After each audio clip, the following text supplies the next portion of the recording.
Yo, y'all need to free my boy Dame. Quit playing with me, man.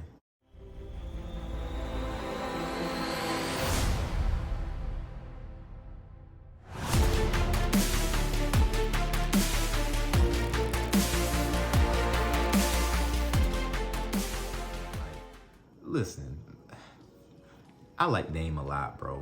And let's be fair, this season Dame has not played well. Dame is below his usual average points per game. His average is down. He's, the team is not even at 500 right now. I think they're at 6 and 7. And, a lot of people are like, what's going on with Dame? Now, granted, he could be injured. I think he had like an abdominal injury when he played in the Olympics this summer. So that may have something to do with it. Also, the fact that, the NBA scheduling has been so weird with the virus and then the season starting in weird places and then starting last year at Christmas and then having to play later this year. I mean, I get it. I get it. He could be injured. He could be wear and tear. But, the fact remains is that he looks like a guy that we've all seen before. He looks like your Steve Nashes, your Allen Iversons. He looks like a guy who is an established point guard that is on a team that can go only but so far, and he's stuck. The worst thing in sports, the worst thing in the NBA is not to be a bad team, because a bad team can get a lottery pick and then boom, you have hope. Not to be a good to great team, because of course you're going to compete for a championship. The worst thing to be is, all right, not good enough to be considered a championship contender, not bad enough to improve the team through the draft. Like, that's the worst. That's the worst. Absolute worst. And then it's this aversion to want to break up the team, to really want to trade Jokic or trade McCollum for a different piece that could, provide something that can actually take the team to the next level. Because all great teams, all championship teams know when to flip that switch, know when to make that move that is groundbreaking, that really shakes the foundation of the team. Think about Golden State. Golden State won the championship. Then they played LeBron the following year, and they lost to LeBron in the 7-game series. They could have returned the exact same team and had the exact same chance to be in the finals. But you know what they did? KD. When it comes to Golden State, they got KD. So they didn't even need. They got the final Infinity Stone and wiped the whole NBA off the map. They knew that they needed that extra oomph to complete this dynasty for the next couple of years, and they were able to get 2 more championships. The Toronto Raptors were the perfect example of what the Blazers are. They had DeMar DeRozan, they had Kyle Lowry, and Siakam, and a good core group of guys that were a solid bench, and they had depth, right? And they were winning a lot of games in the East, and they kept running into LeBron, and they kept losing because I just didn't have that extra oomph. They didn't have that extra punch to be able to get over the hump and win the championship. So you know what they did? Instead of banging their head against the wall, the year that LeBron leaves, they were like, okay, let's make a move. And they traded one of their key pieces, DeMar DeRozan, to the Spurs for Kawhi Leonard. Kawhi Leonard is an incredible talent. He's kind of a generational talent himself. And you know what he did? The first year that he goes to Toronto, he goes there on a one year deal, and he wins the championship. All because Toronto was willing to bank on this superstar for 1 year to win them a chip, to win them a championship. And that's exactly what he did. He won a championship. That's what you got to do to win championships. And Portland is holding Damian Lillard hostage at this point because they are unwilling to make that key decision to take this team to the next level. Like, they it's hard for Damian Lillard to walk into the building, to walk into practice, to walk onto the court when you know you're not gonna win a championship. You know you ain't got no shot. You know that you're not even in the top, 5 to 8 teams in the league. Even if you have a good record, you're not gonna win, because you just don't have enough. Portland is adverse to making the moves that would make the team an actual championship contender. And they're missing their window. You only get a small window. And honestly, last season was probably their window. When you didn't have to worry, when LeBron and AD got hurt and the Lakers were no longer the favorites anymore and their team was up and down. And then, out of nowhere, Phoenix became one of the top seeds in the league. And to be honest, had Portland just made a trade or a move for another superstar, like an upgrade from CJ McCollum, and just kind of built the team around that core, who knows? Last year could have been their opportunity to reach the finals. Nothing.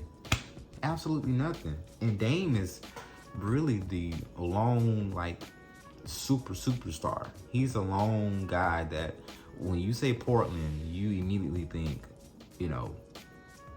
Dame Lillard. Okay, McCullough, Jokic, and a lot of the other young talent they have that I really like, they're pretty good. They're pretty good, and they are what you need on a championship team, but they're missing a championship ingredient. They're missing that extra punch, that extra oomph of maybe another superstar to fit along with Dame Lillard. That's what they're missing. And it's like Dame is not getting no help whatsoever.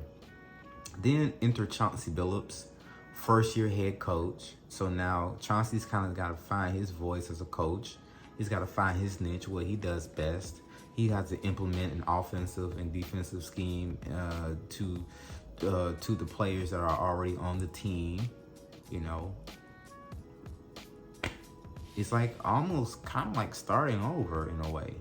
None of that momentum from last season carried over to this season. None of it.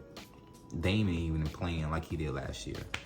And, shout out to TNT crew, Shaq, Kenny, and my boy Charles Barkley. They made a point.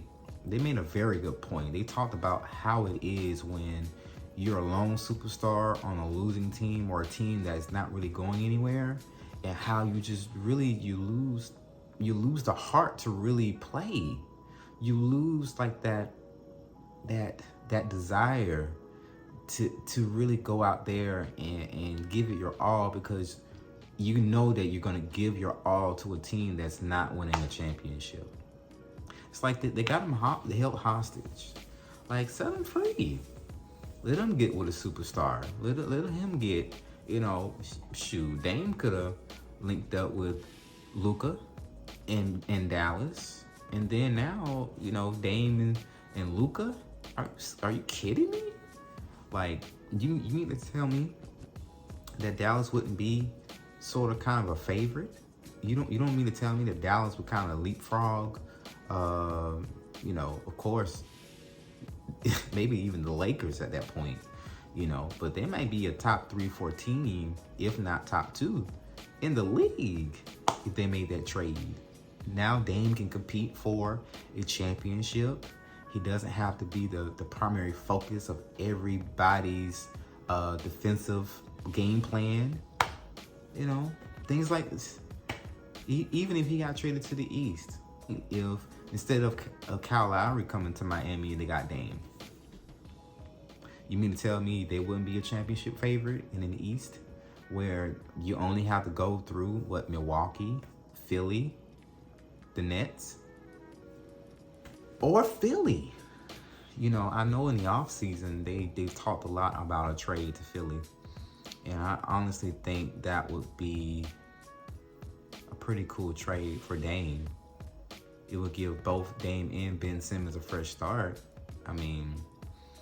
And it will give I don't want to say an easier path to the championship, but the attention that an Embiid would draw, he'll have a legitimate superstar in Embiid and a lot of other good key pieces around them. And they may still be another piece away. Even if Philly were to get Dame, they're going to have to trade away a few pieces, and then they're going to have to need some more pieces to kind of supplement what they had to trade to get Dame. So even that's shaky ground. But the fact that it's a change of scenery and it's an opportunity for Dame to play with Doc Rivers, who's people love him, people hate him, who knows? But Doc is still a credible coach in this league. Play with another superstar in Embiid that, as good as Jokic is and a lot of these other guys, Dame ain't never played with nobody like Embiid. Let's be honest. Let's be honest, man. Come on. That was an interesting trade that was on the table in the summer, and no bueno. Nothing. They essentially bring back the same team that didn't win a championship last year and expect them to win one this year. When teams around them, like the Lakers, got very aggressive. That's the new NBA. You have to be aggressive. You have to aggressively search the market, look for those guys who maybe need a change of pace, a new start, and you need to aggressively go after those guys. You may have to, shake up your roster, but that's exactly what you're going to have to do.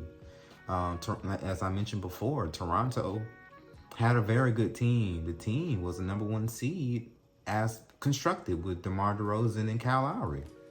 But, shout out to their GM. He was like, nah, bro. This is the opportunity for us to win a championship. Let's go get Kawhi. And they got a championship. I want Dame to be set free. I really want Dame to go to a team that has a legitimate shot of getting a championship. Because Dame is not getting younger. You can already see that, he don't quite look exactly the same. And it could be, part of it could be age. He could be slowly catching up to him. I don't remember how old he is. I think he's like 30, 32, 33. So he's getting up there. He doesn't have a whole lot of prime Dame, Dolla Dame seasons in him like that, where he's going to be a primary focus of the team. Like, cash in while he's there. And it seems like the lack of urgency slaps Dame in the face, because it's like, I'm not getting any younger. And this is your opportunity to cash in, make a big move, and move some pieces and get me a chip. And nothing's happening. You get a rookie head coach. And I like Chauncey Billups, but again, just fundamentally a rookie head coach when you're a superstar trying to win a championship. I don't know. Y'all let me know. Y'all let me know if Dame needs to be set free. I think he does. Y'all let me know if he needs to stay put. Be patient. Wait for his, DeMar DeRozan moment where he can get a true superstar to come in and tag team and perhaps win a championship. Be a top seed and compete. Y'all let me know, but this has been Trilogy Sports. I'm your boy D. Let's get at 'em.